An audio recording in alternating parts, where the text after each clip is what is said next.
हमें श्री धाम वृंदावन का आश्रय, दर्शन, महिमा और कुछ क्षण, दिन या आजीवन वास करने का सौभाग्य मिला। ये बहुत बड़ी हरिजू की कृपा हुई है। बिना उनकी कृपा के मानव देह और मानव देह में सतमार्ग की यात्रा ये बहुत कठिन है। ऐसा माया का आकर्षण है कि हमें यही सब सत्य लगता है। ये अविद्या के कारण ऐसा हो रहा है। हम केवल अपना उद्धार करने के लिए आए हैं। मान लीजिए, जीवन यापन धर्म पूर्वक कीजिए, भगवद आश्रय, निरंतर नाम जप, तो आपको खुद अनुभव में आने लगेगा कि ये माया का कैसा जादू है जो हमें अनंत जन्मों से भटका रहा था। आज हरिजू की कृपा से, प्रियाजू की कृपा से हमें सतमार्ग मिला है। सतमार्ग अर्थात अपने स्वरूप में स्थित होना, अर्थात परम विश्राम, अर्थात अब कोई लाभ हमें ऐसा बाकी नहीं रहा जो प्राप्त करना हो। वो है प्रियालाल के चरणारविंद, गौर वरण श्यामल चरण, रच मेहंदी के रंग। ये हमारे हृदय में स्फुरित हो जाए। हमारा स्वरूप जैसा था वैसा ही है, आगे भी वैसा ही रहेगा। वो एक रस है।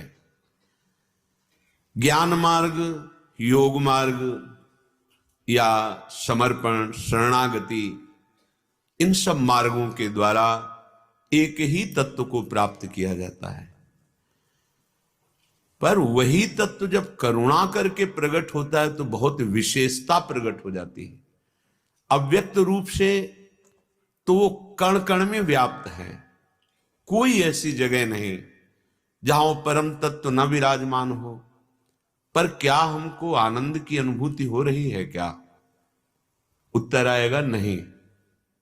जब वही परम तत्व रूप धारण करके हमारे लिए गुरु रूप से, इष्ट रूप से, शास्त्र रूप से प्रकाशित हुआ, तो हमें जो परमानंद का अनुभव हुआ वो कण कण में विराजमान है अंतर्यामी रूप से, पर हमें आनंद की अनुभूति नहीं हुई।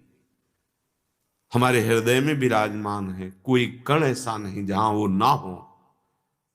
पर उस आनंद समुद्र के अवगाहन के लिए वही जब सदगुरु रूप में, आराध्य देव के रूप में, धाम के रूप में, नाम के रूप में, पर ये बात समझ में नहीं आती। पता नहीं कौन सा ज्ञान जागृत है कि नाम की अवहेलना, धाम की अवहेलना, भगवत स्वरूप की अवहेलना, कौन सा ज्ञान, हमें यही पता नहीं चल पाता। अरे हमारा स्वरूप जैसा था वैसा ही है, आगे भी वैसा ही रहेगा, उस पर कोई फर्क नहीं पड़ता।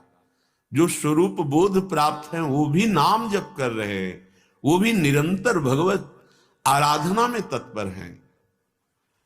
कोई भी ऐसा आज तक बतावे कि जिसने गुरु की आराधना ना की हो और तत्व बोध हो गया हो। खंडन करते हैं भगवत उपासना का, तो क्या आप अपने गुरु को माला नहीं पहनाते? क्या आप अपने गुरु के चरणामृत का पान नहीं करते? क्या आप अपने गुरु को साष्टांग प्रणाम नहीं करते? क्या आप अपने गुरु की आरती नहीं उतारते? ठीक वैसे ही जैसे हम राम कृष्ण हरि विविध नाम रूपों की आराधना अलग अलग भक्तजन करते हैं, कोई किसी भी मार्ग का हो, क्या वो अपने गुरु की आराधना नहीं करता? विचार करके देखिए। जो निर्गुण निराकार की भावना में डूबते हैं वो हमारा स्वरूप है, कोई और नहीं है। पर उसकी प्राप्ति गुरु कृपा से होती है। इसलिए गुरुदेव की आराधना तो वही जगत गुरु राम है, वही जगत गुरु कृष्ण है, वही जगत गुरु देवाधिदेव महादेव हैं, कोई और है? जब आप अपने गुरु को मूर्तिमान मानकर उपासना करते हैं या गुरु के अंतर ध्यान हो जाने पर गुरु की महामहिम श्री विग्रह मूर्ति की रचना करके आराधना करते हैं, फिर आप खंडन किसका करते हैं? बड़ा ज्ञान भरा है। किसका खंडन करते हैं? अगर कोई भगवत आराधना उपासना करता है तो ज्ञान के अभिमान में उसका खंडन किया जाता है। ये ज्ञान नहीं है। जब सर्वम खलमिदम ब्रह्म, तो आप खंडन कैसे कर सकते हैं? यह ज्ञान ही है।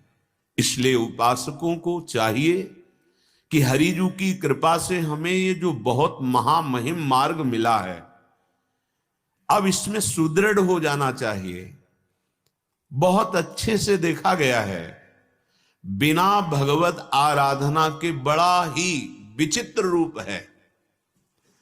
ऐसी ऐसी बातें हैं जिनका अध्यात्म से कोई भी संबंध नहीं, और हठ पूर्वक सोचा जाता है कि हम बहुत ऊंचाई पर चढ़ रहे हैं। नहीं भाई, ऊंचाई तो जब प्रत्येक शरीरधारी में अपने चिंतित तत्व का अनुभव करोगे, घृणा, नफरत, अपने में श्रेष्ठता का भाव, ये जब शांत हो जाएगा तब समझ में आएगा कि मार्ग क्या है। बहुत कृपा हो गई है, आप सच्ची मानिए कि आपका चित्त अपने साध्य साधन में स्थित है। नहीं तो जब ऐसा संग होता है तो लगता है कितने वर्ष बेकार हो गए और अभी अध्यात्म की पढ़ाई नहीं शुरू हुई है। और जहां ये स्वीकार कर लिया गया, हे प्रियालाल, हे हरि, मैं आपका, अब सारी जिम्मेवारी अगर हृदय से शरणागत हो गए तो हरि जो संभालने लगते हैं और यहीं से दिव्य ज्ञान प्रकाशित होता है। कोई ऐसा न समझे कि भक्तों को ज्ञान नहीं होता। विशुद्ध ज्ञान भक्तों को ही होता है, जो द्वैत से अद्वैत और अद्वैत से प्रेमाद्वैत में स्थित। ये द्वैत नहीं है भक्ति। मायाकृत मैं मोर तोर तय, ये द्वैत नहीं है। भक्ति के द्वारा इसको मिटा करके जो एक अद्वैत स्थिति है, उस अद्वैत में प्रेमाद्वैत भाव आता है। वो परम पवित्र महामहिम जो मोक्ष सुख को भी लघु कर देने वाला है। कौन ऐसा है आज तक मार्ग जिसमें गुरुदेव की आराधना नहीं की गई? तो हमारे गुरुदेव और आराध्य देव एक ही हैं, गुरु गोविंद न भेद कराए। जब तक सुलझन नहीं होती तब तक अध्यात्म समझ में नहीं आता।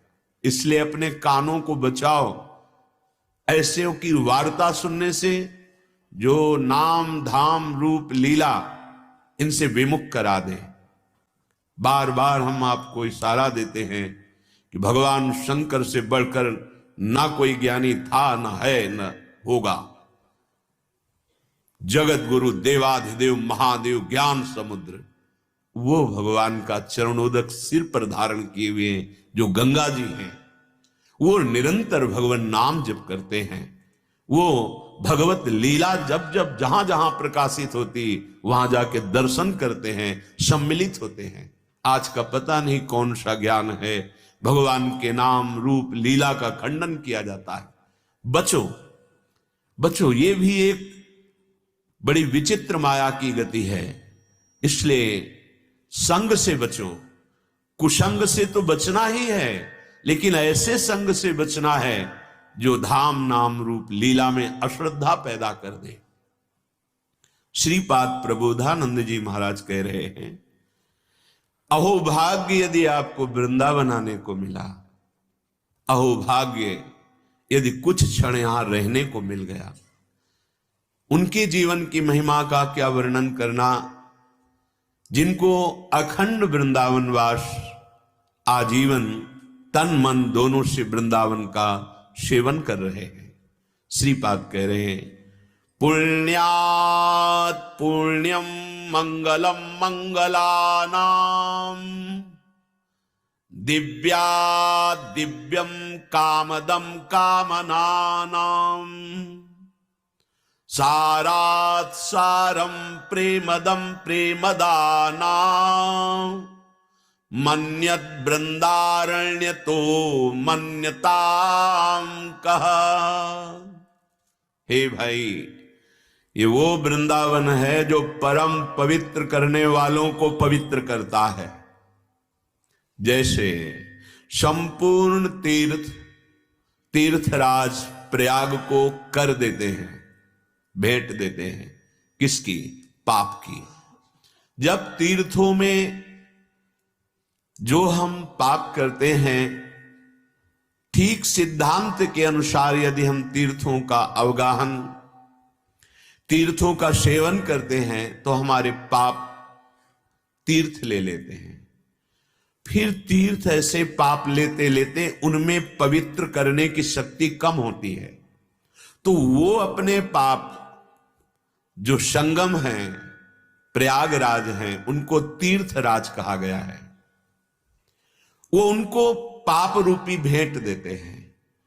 ये गर्ग संहिता में जब तीर्थराज के पास बहुत पाप की राशि एकत्रित हो जाती है, तब वो निष्पाप होने के लिए श्रीधाम वृंदावन आते हैं, यहां की रजमें लूटते हैं, यहां की परिक्रमा करते हैं, तो वो परम पवित्र होकर पुनः ऐसी सामर्थ्य प्राप्त करते हैं कि समस्त तीर्थों को वो सामर्थ्य देते हैं जिससे अवगाहन करने वाले जनों के पाप का नाश हो।